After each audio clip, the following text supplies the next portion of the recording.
The Wild Wild West, the show that was too violent for television. Picture this, a world where steam engines meet secret agents, where cowboy boots tread the same ground as high-tech gadgets, and where the line between the past and the future is as blurred as the horizon on a dusty desert day. Welcome to a journey into the heart of the wildest show to ever grace our television screens.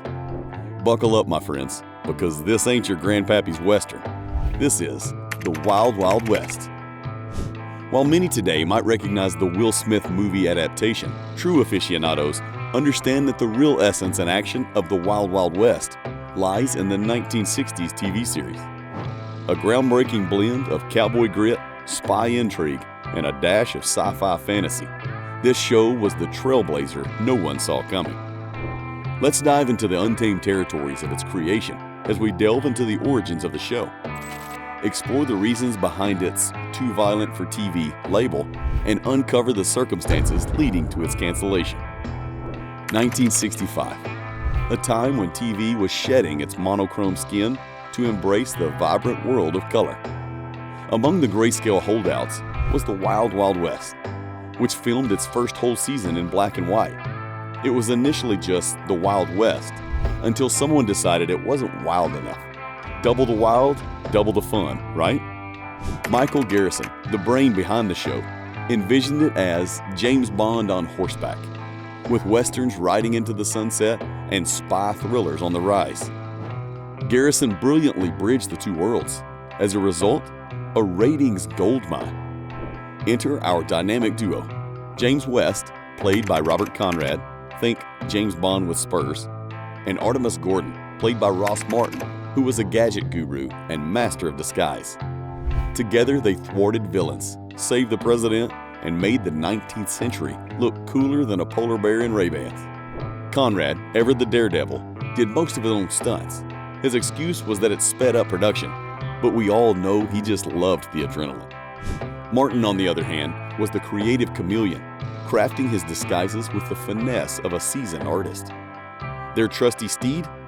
The Wanderer, a train that was more high-tech lab than locomotive. And while the exterior shots featured real vintage trains, the swanky interiors were all Hollywood magic, crafted to perfection on a CBS studio set. The pilot episode, with its whopping $685,000 budget, almost didn't see the light of day. Management shakeups at CBS nearly derailed it. But fate and some sensible execs prevailed, and the show galloped onto screens in 1965.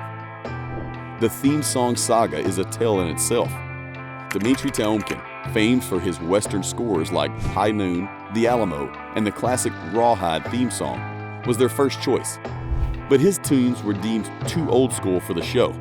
Enter Richard Markowitz, who whipped up a catchy contemporary theme song that still echoes in our hearts.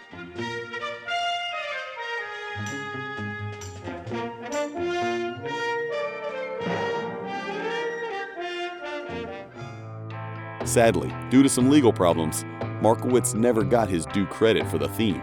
Behind the scenes, the show was a revolving door of producers.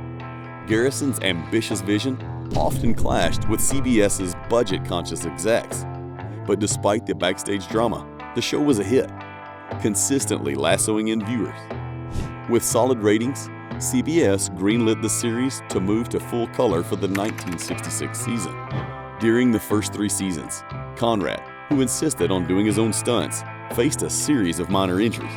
However, it got worse in the 4th season, when a scene demanded he jump from a balcony to a chandelier, aiming to confront a bad guy. Tragically, Conrad missed his mark, plummeting and severely injuring his neck.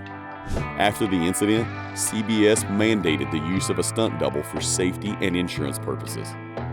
In the same season, Ross Martin suffered a heart attack. This led to a few notable actors stepping up as temporary replacements. Actors like Charles Aidman, William Schallert, and Alan Hale Jr. of Gilligan's Island fame. Unfortunately, though, the wild ride couldn't last forever. Due to societal concerns about TV violence after real-world tragedies, the show was deemed too violent for television. By 1969, despite strong ratings, CBS decided to holster the Wild Wild West. In the season's final episodes, CBS placed strict limits on the number of so-called acts of violence. In these episodes, James West rarely has a gun, and instead of the normal fisticuffs, fight scenes consist of tossing, tackling, and body blocking the villains. The Wild Wild West received its cancellation notice in February 1969, as the National Association for Better Broadcasting called it one of the most violent series on television. But legends never truly die. The series found new life in syndication and inspired 2 TV movies. And while the show's stars have since passed on, their legacy lives. Every time we hear that iconic theme song or see a steampunk gadget, we're reminded of the wild adventures of West and Gordon. So, tip your hats to the pioneers of genre-blending TV. And remember, the Wild West might be history, but the Wild Wild West is timeless. Make sure to tune in again for more trips down memory lane. From all of us here at Rerun Zone, thank you so much for watching. Until next time, keep those reruns rolling.